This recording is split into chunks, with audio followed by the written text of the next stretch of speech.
Uh, sorry, was there?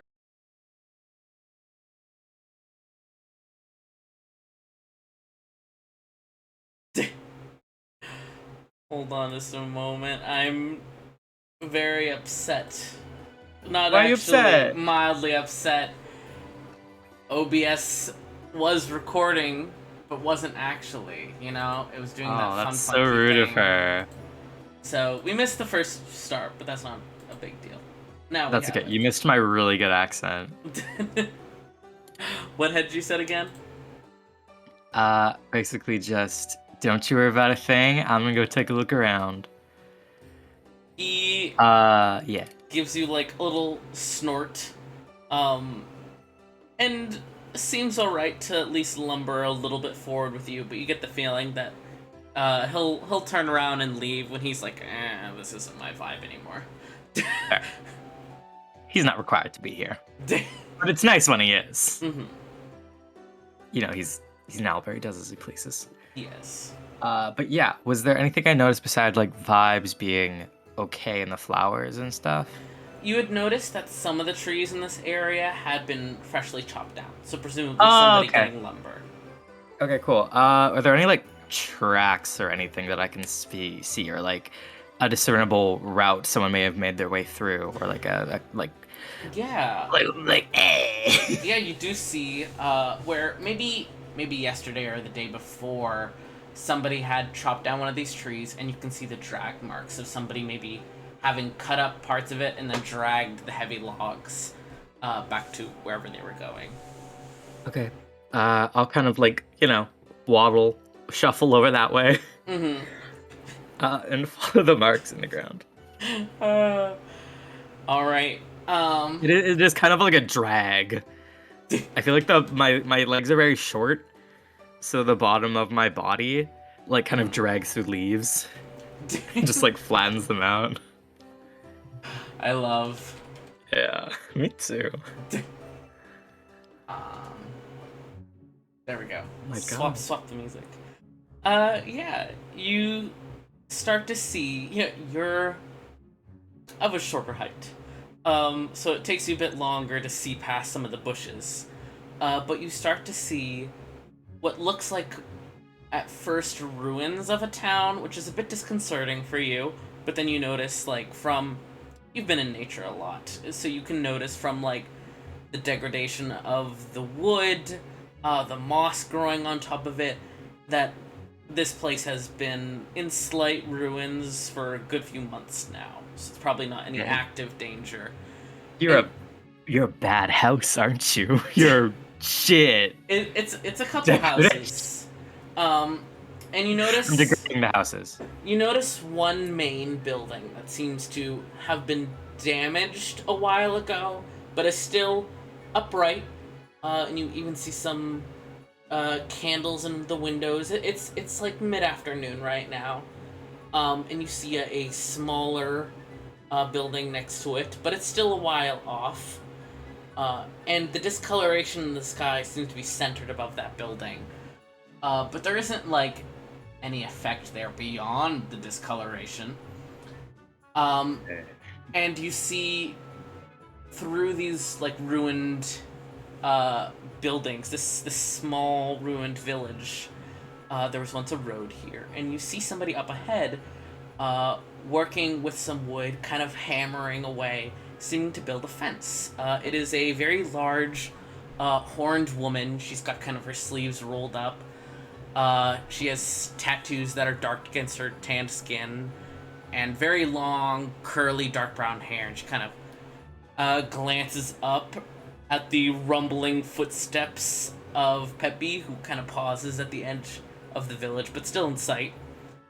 She seems to stare for a moment at the odd sight of you two, and then slowly raises a hand in greeting. She's still a little ways off. Okay. I'm gonna turn to Peppy, Mm-hmm. and I'm gonna take Peppy's face in Mm-hmm. my two little hands. Let me say, all right, bud. Uh, you hold down the fort, or maybe go off and find something good to eat. Cause you do that. All right, break. Um, He gives a little like owl churring noise and like clacks his beak against your metal, and then turns to rumble, not back into the woods, but seems to like go along the edge of this little village, checking it out. okay. I would also like to note, Coco has a war drum, a war gong, which is just like beating my fist against the metal sheeting of my side. And like like how sheets of metal do like the Yeah. yeah, it's like that kind of noise. I love that. Yeah. I'm gonna make my way over to that horned woman. I'm Yeah. gonna raise one of my hands. Yeah, and I'm gonna walk over with a howdy. Howdy Yeah. there. You say howdy I'm just there. doing FCG. Oh gosh. As you approach, you see this horned, dark-haired woman a bit clearer. She waits as you approach, and as you say howdy, as you say howdy, she gives you like a bit of a small but genuine smile. Hey, hello, traveler. We don't get many people out here. My name's Wolf. What can I do for you? Wait, this is mommy. Yeah. I was like, wow, she's hot, and I was like, why does she look familiar?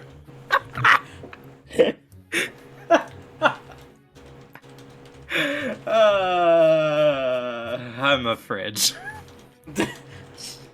You are a fridge. So she asked what she could do for me. Yeah. She introduced herself and asked what she could do for you. Well, Miss Wolf, Wolf it was, yeah? Yes. Like the dog? Exactly like the dog. I love those guys. But, Miss Wolf, what I'm looking for is something I think maybe you can help me with. Ma'am, I'm looking for answers. You sound like a southern preacher. That's exactly that's it. Except God. Go for it. Southern preacher, but I'm trans. Genderless. I'm a genderless Southern I'm my model is actually from Tokyo, but I was bought and shipped overseas to an avid weeboo in Texas. That is not true, and you'll understand why later. But Oh no, but that's my that's what Coco thinks. that's my current working theory that I will build on. You'll have a different theory by the end of this, but Oh, I'm sure. We all need to start somewhere. she kind of gives a little laugh at that and like kind of leans against the fence that she's been working on and like wipes off her forehead. Well, I just realized what you meant, because I was like, I'm looking for answers from God. yeah. Sorry, I'll stop. No, I love it. I love it. I don't know about what answers I might have for you. But I'll certainly do what I can. You seem to have come a long way. Would you like to come in and rest for a bit? I kind of look at her for a moment, Yeah. and I don't have an expression because I'm a fridge. Yeah, but you are metal, and you are a box. And Yeah, exactly. The vibe I get from Coco is short arms, so I feel like you can't Very, reach yes. you can't reach every part of yourself. So you are a bit covered in various spots in like a little bit of travel dirt. You're metal. You get beat up a bit. You keep yourself in good shape, but travel does show on you. Yeah. Yes, ma'am. I wouldn't mind that. In fact, right this moment, would you mind brushing the leaves off the top of my hull? Of course. She grabs a handkerchief from her pocket, kind of like shakes it out as if checking it doesn't have like any debris on it already. and then like gives the top of your box a little rub, and then is like, oh, there's some behind here too, and then rubs like a bit of the back of you. There you go, looking nice and spiffy. We've got a well, so we can get you a little better if you like, but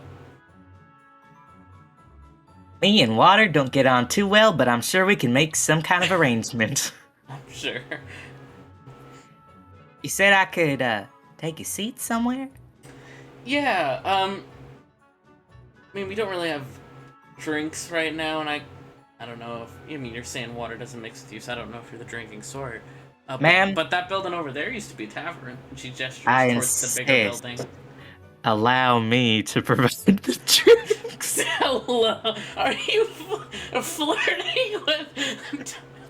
No, I'm not. She said they didn't have any drinks. I do. Fair.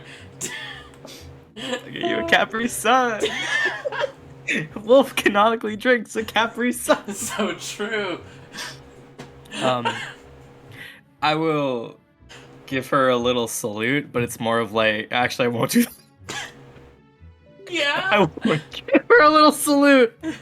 I will do a little curtsy actually instead. Mhm. It's not really. It's more of like a crouch, like a little teabag. Oh my god.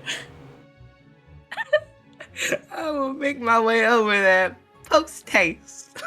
I can walk you over there. I'm a bit hungry myself, so I should take a break. I can introduce you to the other two. What's your name, little one?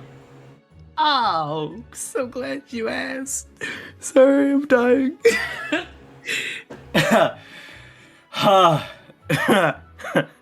my name's Coco. Coco. Oh, I see. She kind of gestures to some of the faded writing on the front of you. Yes, ma'am. Lovely name. I love a mirror. Well, I don't think we have a mirror here, but I'm sure we could get, a plate of silver and some water.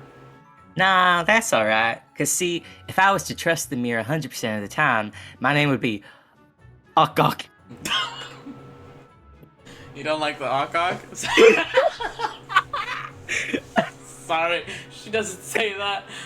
But yeah, follow me right on this way. And she kind of flips the handkerchief over her shoulder and begins to lead you over towards the two buildings that are not ruins. As you approach, you see that the smaller one of the two looks to have been slightly hastily made, and from the age of the wood, you would guess made very recently. It looks to be like a very small stable, and you would guess that because there are 3 horses tied in front of it right now, and there is a man standing there with a bow slung over his shoulder, kind of grooming one of the horses, about to pick up one of their hooves to maybe check the horseshoe and whatnot. He's kind of tanned, looks to be an earth genasi. You can see some blue crystals lining his joints. He kind of glances up as you two pass, raises a hand in greeting, but doesn't come over. Wolf kind of like bends towards you slightly and says, that one's Scoro. Oh, and that's their cat, Snowflake, and she gestures towards this fluffy white cat, which is sitting on the top of a fence post. With What a completely inconsequential figure. Yes, with her very, very fluffy white tail wrapped around her very delicately. God love her. Mm-hmm. And she seems to be watching you for a moment, and then she turns, and you see her and Peppy making direct eye contact as Peppy's like kind of circling the village. And you've been around animals before, so you can see that she's giving like a very interested like tail tip flick, and Peppy's like doing the little feather turn that's like, small animal, snack size. But he's staying away because people, but you know, because he could totally eat her, definitely. Definitely, you could definitely eat Snowball. Snowflake. Snowflake. My God. But Scoro and there was another person. Snowflake. Oh, okay, just 2. Yeah. Okay. Squirrel was like cleaning the horses. Okay. But Wolf is leading you towards the bigger building, and you've Okay. seen a couple taverns in your time. You usually don't go to them since the kind of people you usually meet aren't in taverns. Yeah. But it looks pretty typical tavern. There's a beaten sign hanging in front of it. Though it looks pretty badly scorched, so you can't make out, if it maybe had a name at some point or if it was just a picture. Oh wait, is this Hildegard? Yeah, you're in Hildegard. Oh fuck. Okay, chill. Coco wouldn't know the name, but yeah, you're in Hildegard. Yeah. Okay. That's why like the sky is red and stuff Yeah, because this I was place is like, connected to the this is fire all- plane. Yeah, I was like, this is all lining up a lot. Goddamn. But Wolf approaches the door and kind of pushes it open and steps aside to hold it for you. Right after you, Coco. I will waddle on through. Yeah. You see a pretty typical tavern interior, except there don't seem to be any tables out right now. There's a couple that are like laid flat against the far wall. There doesn't seem to be any customers, so that makes sense. The bar counter itself looks mildly abandoned, but you hear some footsteps, and then a door at the far end of this tavern opens, and you see a medium-height tiefling fellow with gray skin and curling white horns, and he kind of pauses at seeing the two of you, and then gives it a very bright, beaming smile, and says, "Well, hello there. We have friends. Company. Who is this wolf?" And he's like excitedly walking over with like the clip of hooves. And Wolf steps to the side so he can better see you. This is Coco. They showed up saying they were looking for answers, and then I offered them a place to rest. We still have some chairs, right? Undertake is me. You don't know his name is Undertake, but he instantly like claps his hands together and he's like, "Ah, of course, right."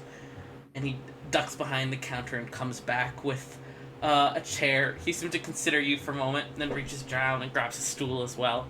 Sets down the chair at one of the tables. Sets the stool so you can step up onto the stool, onto the chair. Thank you. I appreciate it.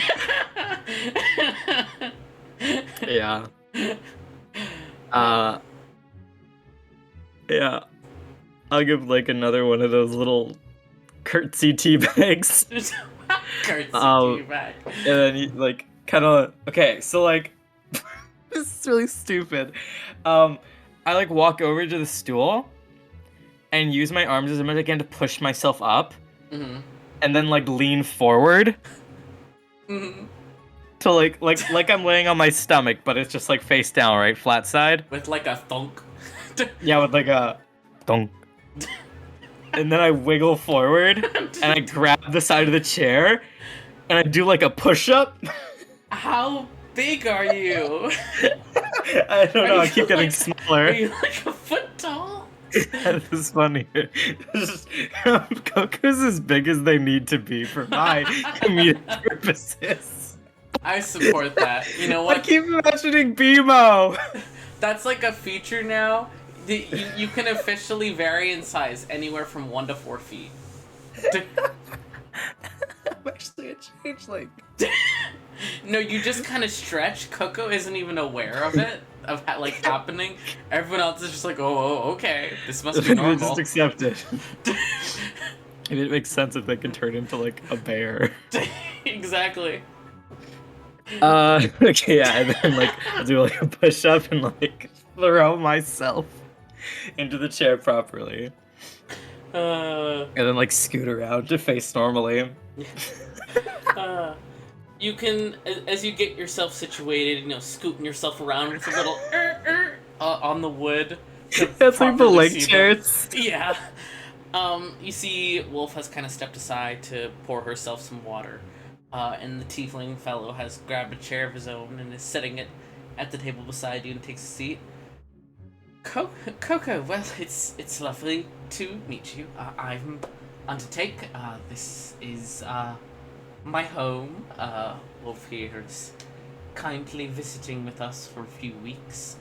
What can we do for you? It's not often we get visitors here. Oh, well, sir, it is a absolutely wonderful home that you have here, and that is an absolute lie, undoubtedly. I am fibbing bald-faced to you, but something that isn't is that I'm looking for uh, my own personal truth. Oh, of course. How can I assist you in that? Well, I'm not too sure, to be honest. I've been scouring this land for as long as I can remember, and I can't remember very long. And I got it in my head one way or another, thinking that if I could find someone to help me, maybe they'd look a little bit like you. I've also decided Coco cannot tell a lie. I support them so much. I love that for them. Thank you. Undertake seems to kind of consider for a moment and nod slowly. Well, I assume you mean by looking like me, you mean, he does like a little waggle of fingers and you see spark of magic. A little bit of, magic knowledge. I think that's accurate, sir. I've seen certainly many strange thing and person and situation. So I'll certainly do what I can. You say you just woke up one day and you've been wandering. Do you remember what sort of place you woke up in?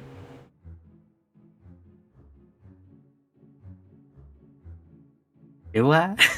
Go for it. Oh, shit. Okay. Like anything? Anything. Shit, it's a lot of creative freedom.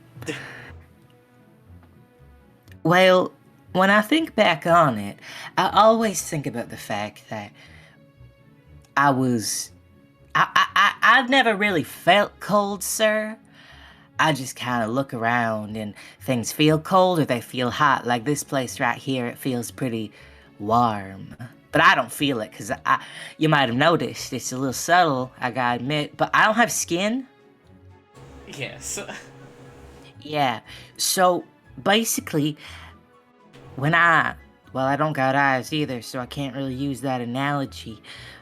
But when I first came to, I looked around the world and it was tinted blue, like I was somewhere real cold. And there were leaves on the ground all the way up to like where I guess I'd have nipples if I had some. Similar to eyes or skin, I do not.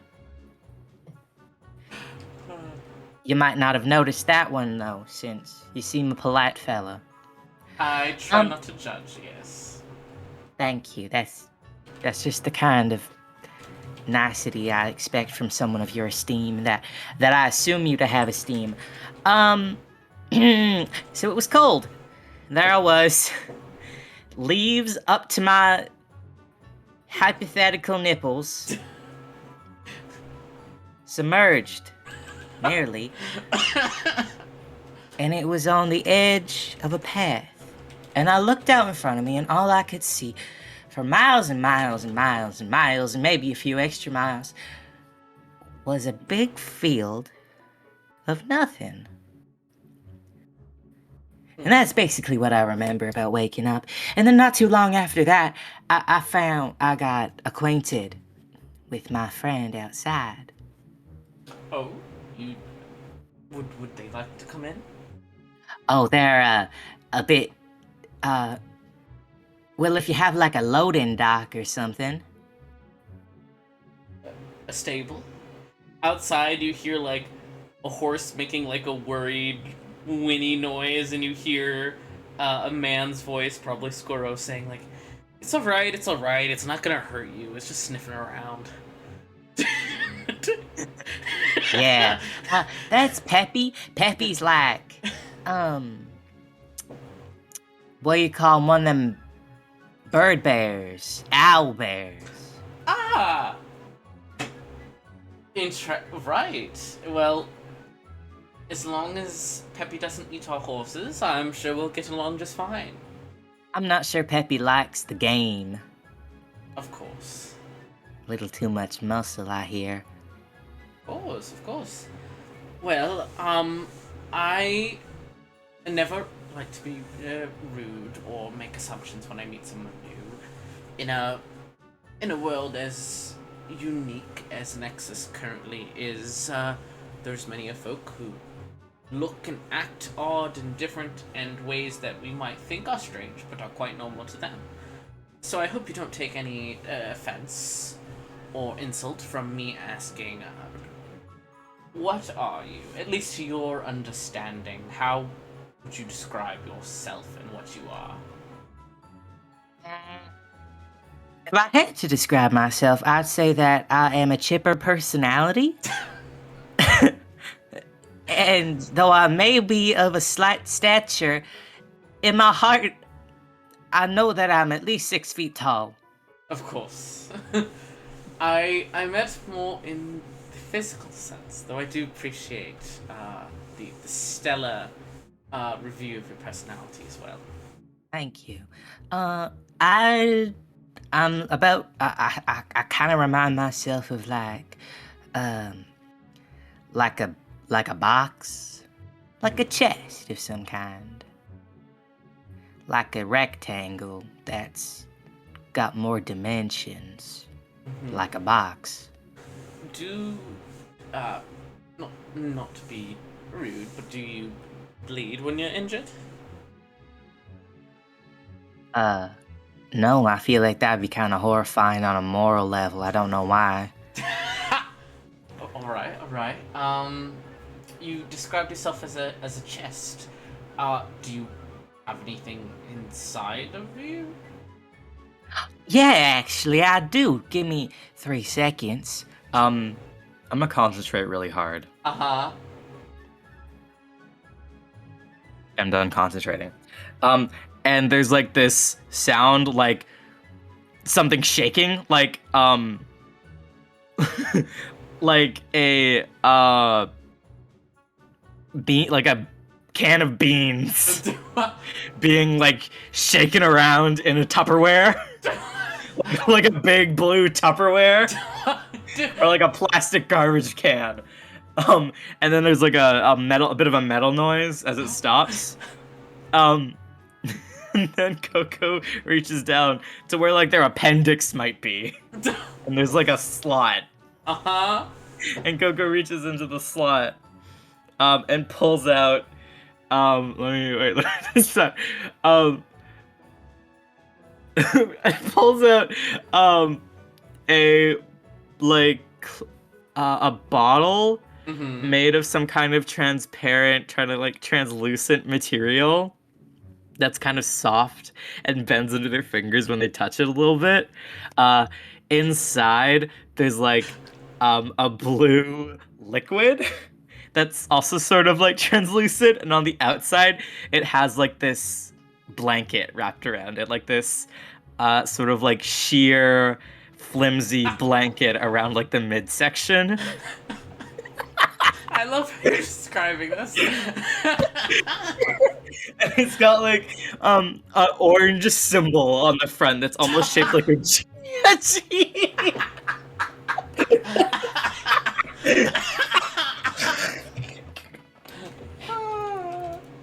Thank you, thank you. You're welcome. And I'll hand it to God. Undertake.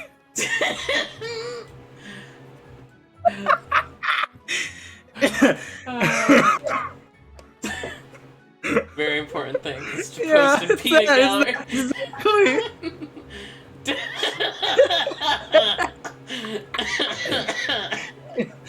Yeah, definitely. Yeah.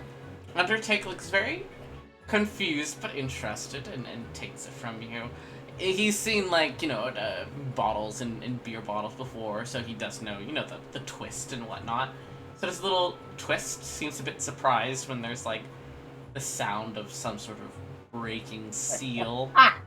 And then gives it an inquisitive sniff. I'm not really sure what the smell is. It's not bad. It's certainly unfamiliar. I'm just gonna.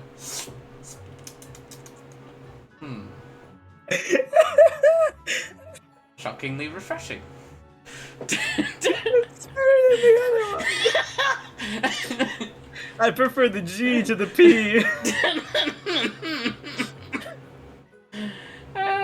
He gives it a couple sips and he continues like this kind of informal interview of asking you like, well, what do you understand? Like, what are you able to do? You tell him like a little bit of this, a little bit of that. Do you mention, being able to do magic? Sorry. Um, next time. Yeah, I'll mention my druidic prowess.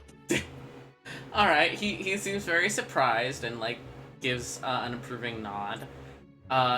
And like at one point he does ask if he can like inspect your chassis and stuff. Yeah, I give him the key. If you pop open, are you able to pop open?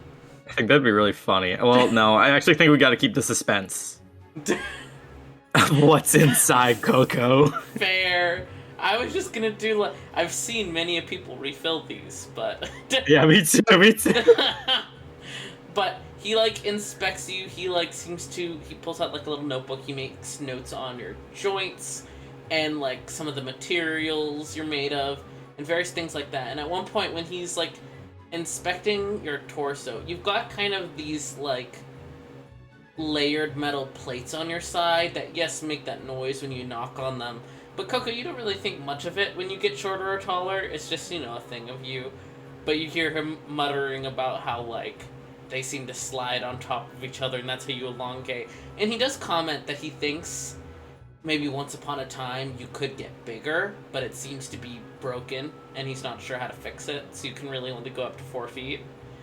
Yes, this is the explanation I'm making for a certain something later on. Okay. Let's just say you were full size at some point. Yeah, I was once a large vending machine, but I adapted. You shrunk when you got magic. Yeah, exactly. I'm like Iron Man. I get smaller over time. Soon I'll just be a glove. Hold on.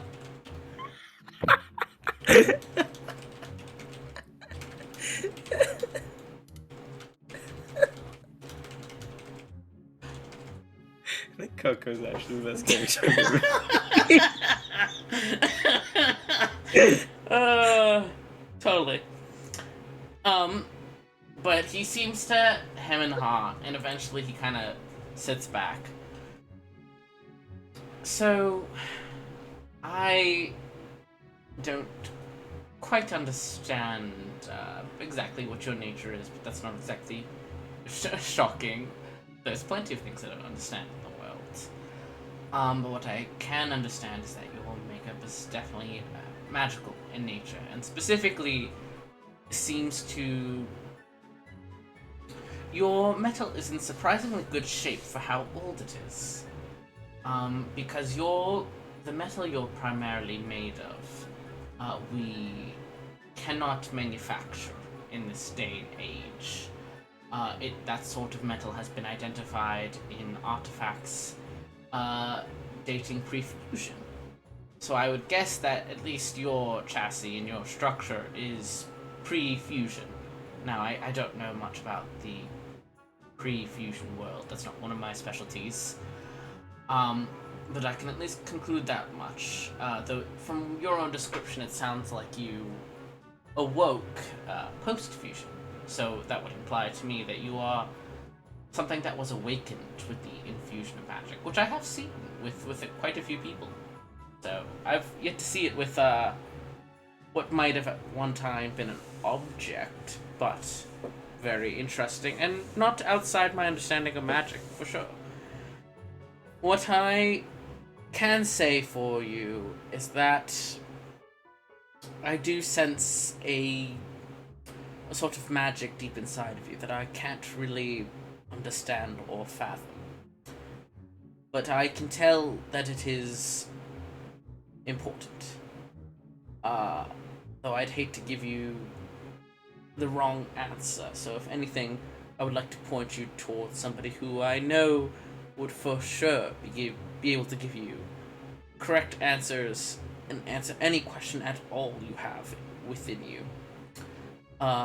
Have you heard of the city called Sorum? Uh, I don't think so. Well, it is currently the only place within I would say feasible traveling distance that is big enough to call a city. I think. Um, it has a variety of people, but mainly it has quite a few specialists on artifacts of prefusion, on magical nature of things, on magical items, all sorts of things like that, and specifically has an oracle. And I've heard tell that they are quite capable of seeing future and past, and is said to even speak as fate itself. I have never personally met them, but multiple people that I trust and respect the opinions of quite highly have confirmed that the Oracle's work is real.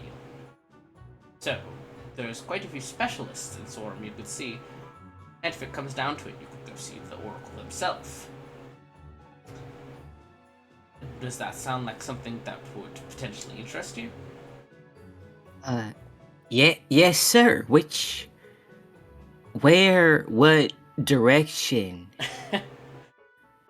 The thing about Sorum right now is it's very difficult and dangerous to travel there on foot. It's surrounded by a rather dangerous habitat, to say the least. So I would suggest traveling with a group, as there are safety in numbers. Well, sir, I got at least me and one other, and that makes two. Well, I would Which say is more than two. oh, It is quite dangerous. When my husband died, Scoro tried to pass through it many years ago. Even before it got as dangerous as it is right now, we both nearly died and depended on the help of kind passerbys. But luckily for you, I actually got a letter this morning, and he kind of reaches into like his vest and pulls out like a folded piece of paper out of his pocket. There is a town nearby called Armath, and I got a letter from a friend there, a contact, and he said that some people are going to be passing through here, and that he'd love it if I could supply them with a map that has Sorum on it, since I do have one. And I absolutely agreed. I'm always happy to do a favor for Desmond. But this group is this group is due to arrive early tomorrow afternoon, and I have seen them. They are capable adventurers and good at protecting people from what I've seen, and they seem a respectable sort. And they're going, like I said, to Sorum as well, so that could work out favorably for you. And from what I understand, they also have somebody who's akin to you in understanding nature and animals. So I think that Peppy would be among good company. well, I guess that means I'll just hang around here for a little bit. Yes, you're of course more than welcome to join us for the afternoon and evening. We'd love to have you. We're always happy for company. Well, I gotta admit, that's kind of a relief, because if I had to leave immediately, I'd have to get off this chair, and I'm just not mentally prepared for that right now.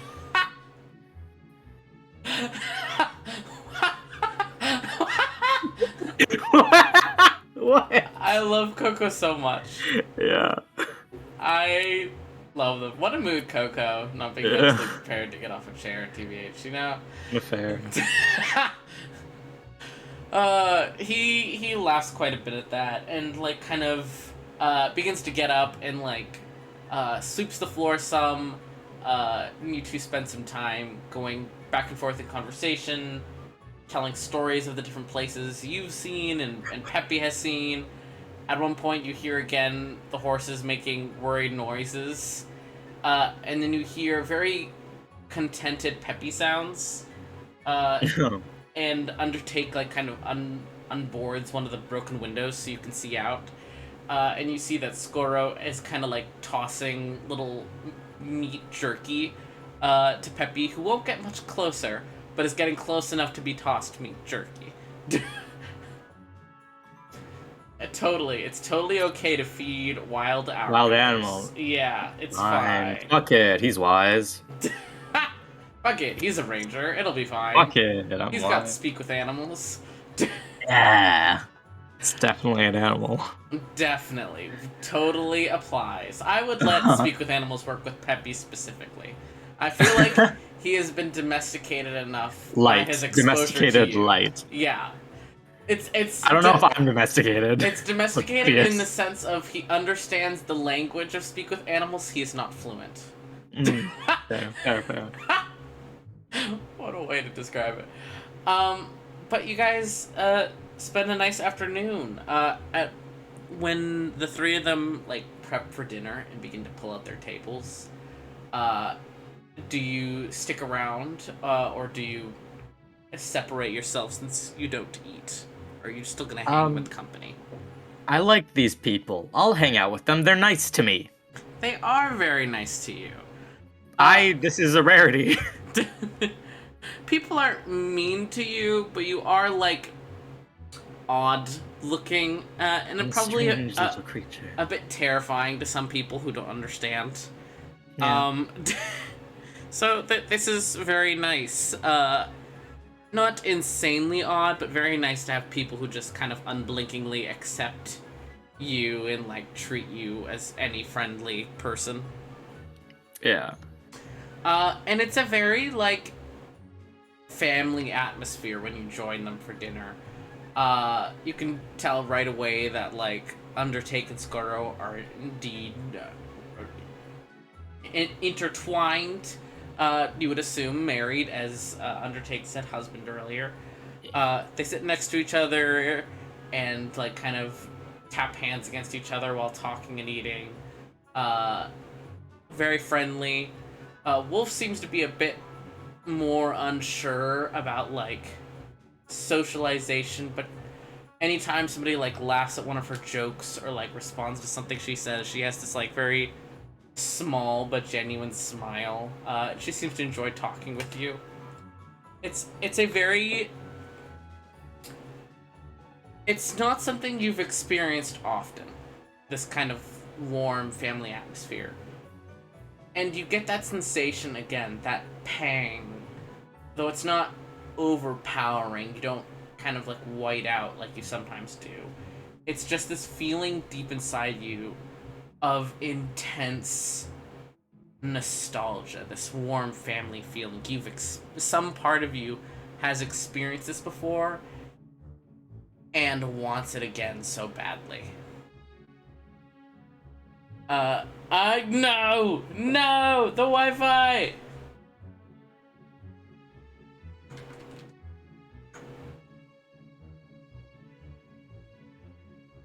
Oh, tell me when you are back, Kate.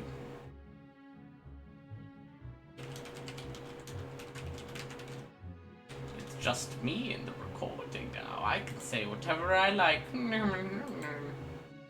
I'm about to say things that might upset Savior in a character sense shortly. It will be interesting. No! This is so sad.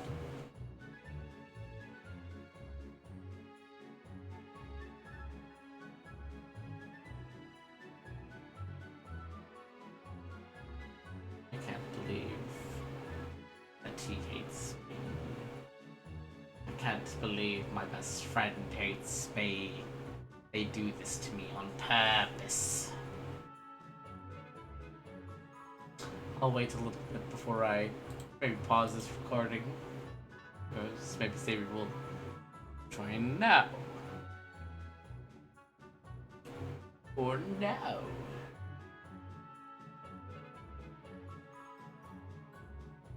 Or no. Well, a heated gamer moment is typing. For real?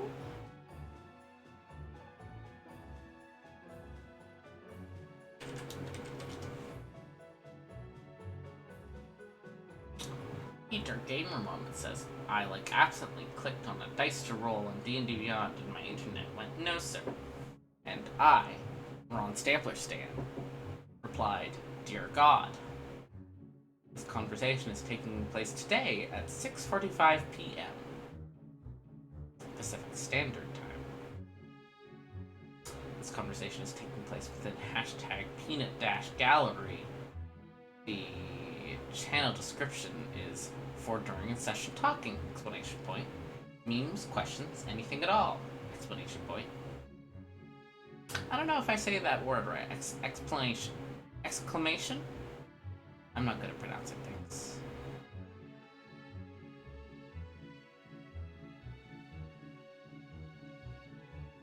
This is such peppy music. It's so fun. So joyful.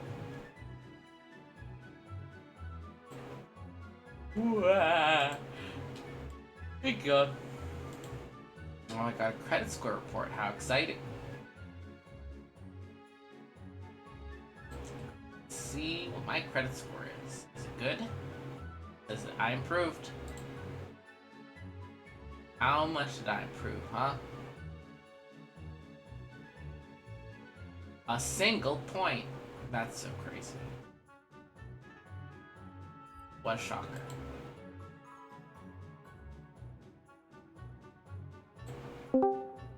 Hello, welcome back, Scotty. Get it? Because I beamed you up? Oh no. No, please. Please, I have been monologuing for 3 whole minutes.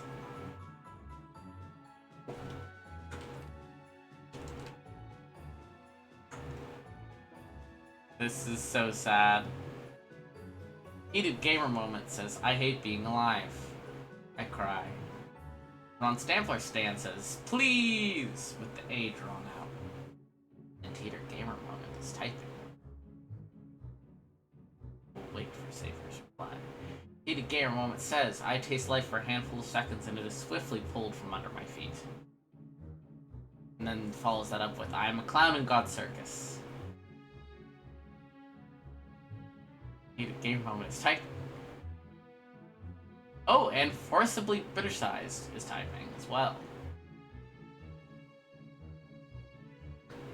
It says, I wave.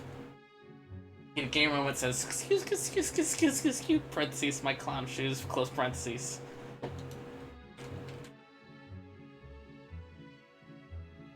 Also says, girl, open parentheses, boat, close parentheses, help. Oh. Could you hear me? No. I've been monologuing for like the past 5 minutes. Well, I'm excited to listen to Truly, it. truly.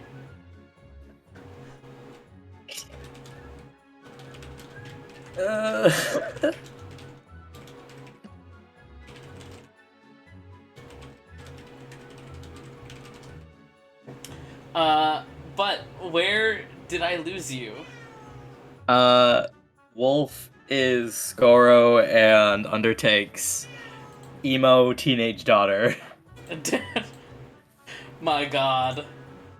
I didn't Sure. actually. That's what I inferred Uh-huh. from, because you monologued about the love and the connection between these two husbands, and I assumed you were gonna follow up being like, and then there's Wolf. No, Wolf is like trying, it is like partaking in the conversation and seems like very proud of herself whenever somebody laughs at her joke, but she seems to be a bit stilted and awkward about social situations, but whenever somebody like replies to something she says or like directs something to her, she has this very small but genuine smile. It seems like she's not used to such a nice atmosphere and is enjoying it. But as you're as you're sitting here, Coco, and enjoying this warm, very homey, nostalgic atmosphere, you feel that pang inside of you again. And it's not all consuming like it is most of the time. You don't white out, you don't lose time. But there's something deep inside of you uh, that remembers this, that remembers having this at one time and misses it very, very deeply. And it's kind of a jarring sensation for you. Like realizing, of course there might be things you don't remember, but there's this very, very distinct sensation of, I used to have this, I want it back, and I don't know why I don't have it anymore. And it's kind of this almost out-of-body feeling. It originates from inside of you, yes, but it doesn't feel like it's of you, if that makes sense. Yeah. But you continue hanging out with them. At one point, Snowflake the cat comes inside. She has this very, like, peppy walk and holds her, like, fluffy tail straight up behind her in that, like, kind of cloud tail way that fluffy cats do. Princess ass. Yeah, and she seems to, like, inspect everyone, and the other three are all eating, so they're a bit preoccupied. You, though, have your lap and hands free. So she hops right up into your lap and settles down, clearly expecting you to pet her. I have finally seen a cat. You've seen cats before. Never like this. What do you mean, never like this? I'm going to pet the cat. Yeah? And it's a lot smaller than Peppy. Mm-hmm. So I'm gonna pet it the same way, same alchemy pats. But like softer. Mm-hmm. Like I'm playing a bongo very gently. She seems happy about that. She's making this rumbling noise that you hear from Peppy from time to time, though his is usually like louder and rattles you whenever he does it. It's like dad snores. Yeah, literally. Yeah. Hers are like smaller and like Undertake laughs a bit and says it's not often she purrs. I love this cat. God. This cat, that's totally a cat. This normal cat. I think it's okay for this teenager to pretend to be a cat from time to time. Yeah. I agree. But dinner progresses. It's a good time. After dinner, they clean up, they wash dishes, and eventually it's time for them to go to bed. And you should probably have a rest period of some kind as well.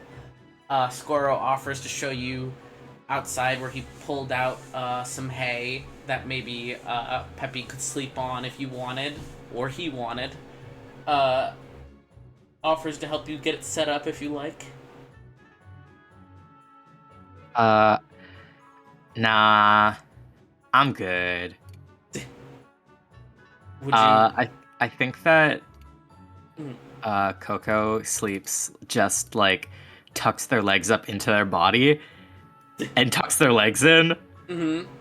Like their legs and their arms in, and just turns like Off. innate. Like turns off, yeah, like all the lights go off. Do you settle down inside or outside? Probably inside.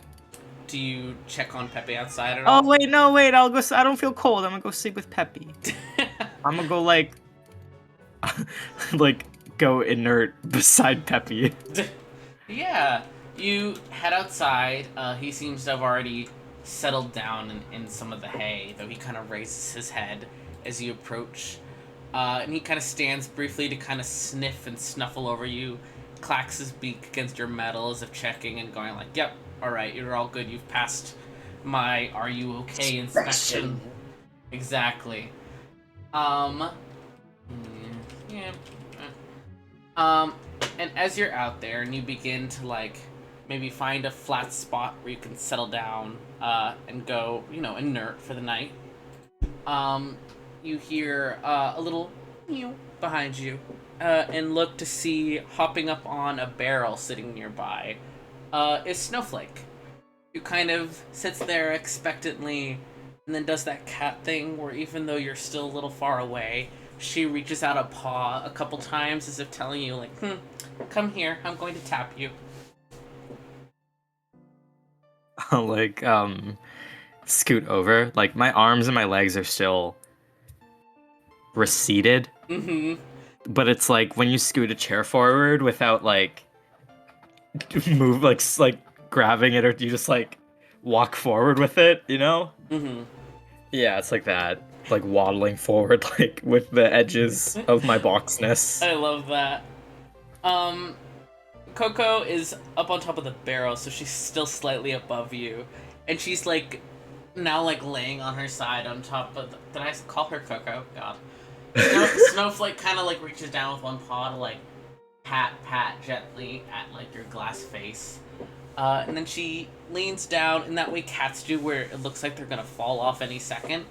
Yeah. And she rubs her cheek and whiskers against your glass, purring. And when she pulls back, there's this kind of like new light in her eyes. This intense blue-pink neon color that reminds you of how your lights were more intense and colorful when you first woke up.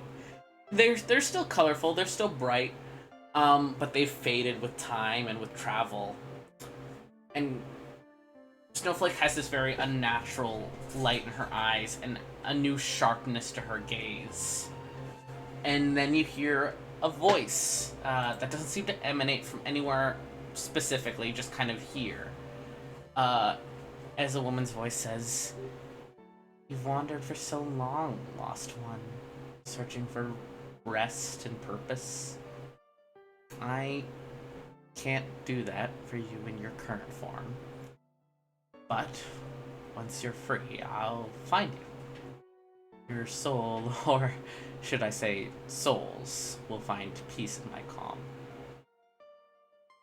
And as you kind of try to decode what she's just said, there's a flicker of changing light. And then your glass, your screen, seems to fuzz over in light and shifting colors. And then you are watching a place as if you're looking through a window. Coco, you see yourself. You see your metal box form, inert, no arms or legs visible. You're bigger than you're used to seeing yourself. And you're much more full of your cargo of food and drink than you ever remember being. When you first woke up, you were maybe half capacity, but this is full, fully stocked. And this inert, big version of you is sitting in a small room of tile and smooth surfaces, a very unfamiliar environment to you. There's a few tables in the room, some unfamiliar shapes that you can't really identify with your current knowledge. And directly across from you, there's a door, a simple wooden door with a small rectangular window in the center of it. You can't currently see really what's beyond the door. That is until the alarms start. Something shakes the floor, a deep rattle, an earthquake maybe. And you hear an alarm sound, a quickly vibrating, shaking bell that screeches. And it's quickly followed by faint shouts of panic that get louder and louder. Coco, you can't see much, both from where you're currently viewing this vision, and also from your large, inert form doesn't seem to have been able to see much.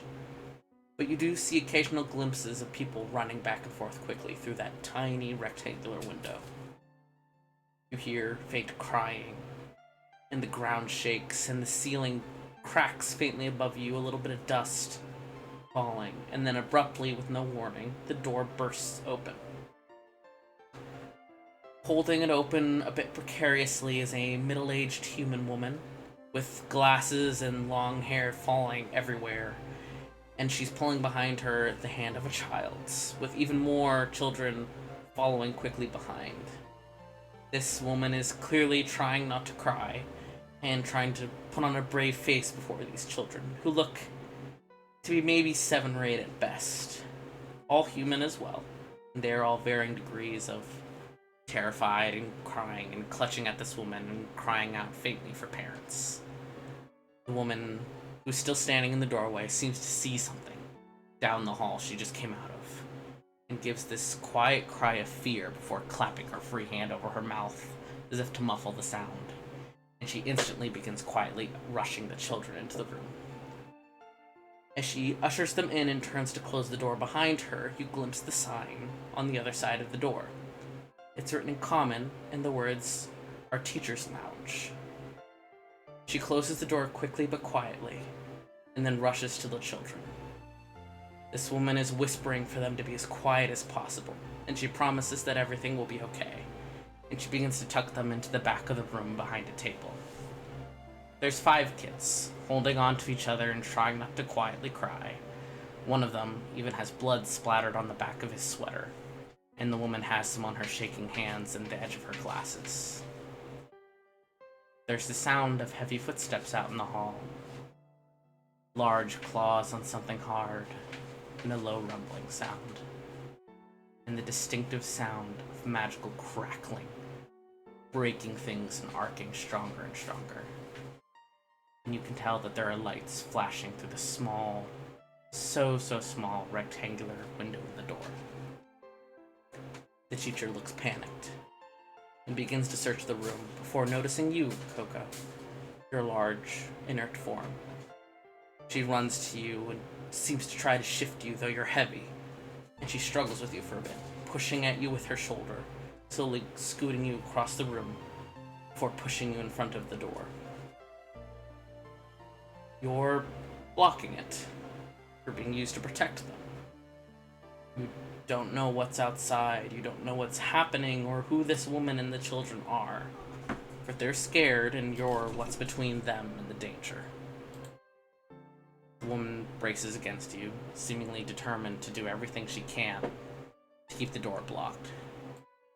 Behind you, it shakes, and you can faintly hear the wood crack. It shudders and seems to struggle against whatever is pushing from the other side. And you can hear the continuous growls as it pushes harder and harder, and you struggle to be able to hold it back, whatever it is.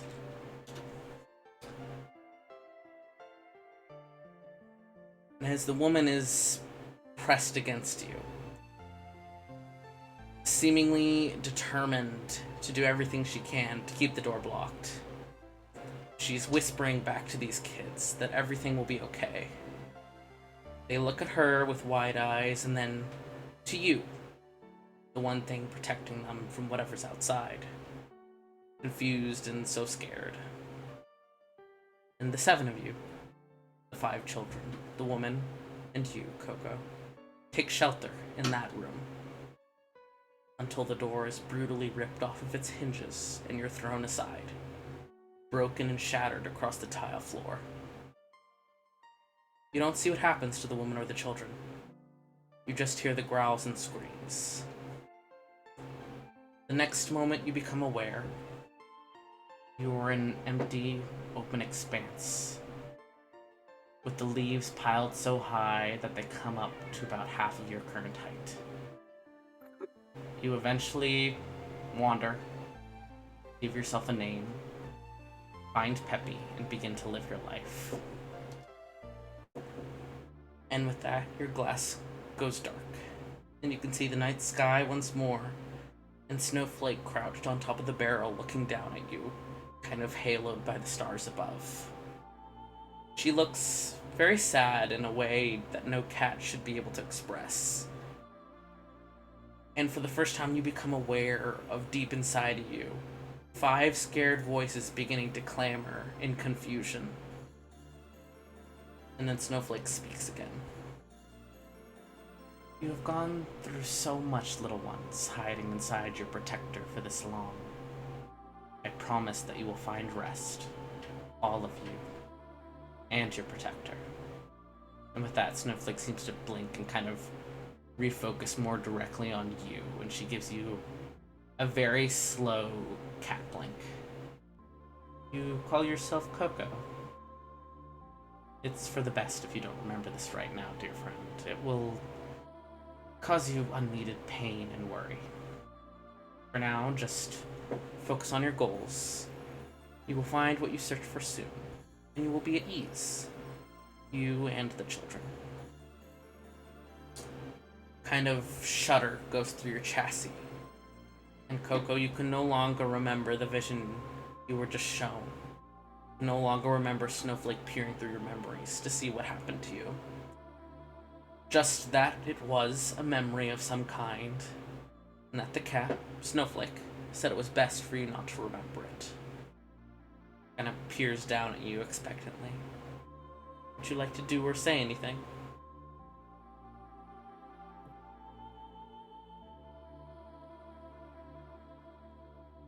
Um,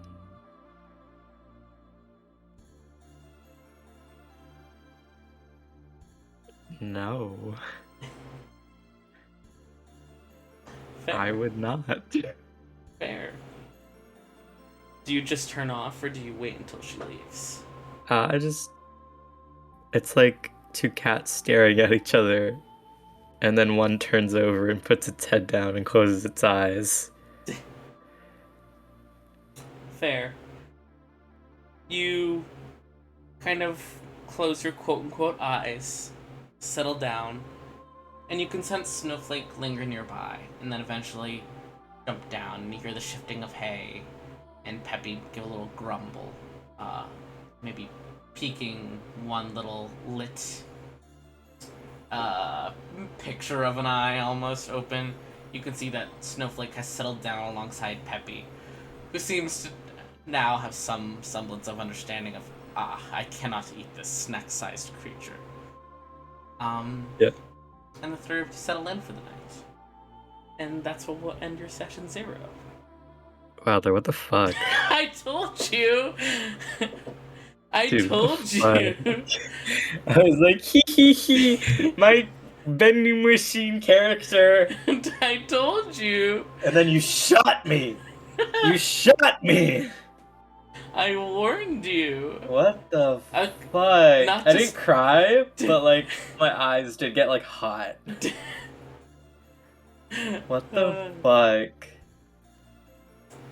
Huh. I'm gonna turn off the recording before I talk about things, but... Yeah.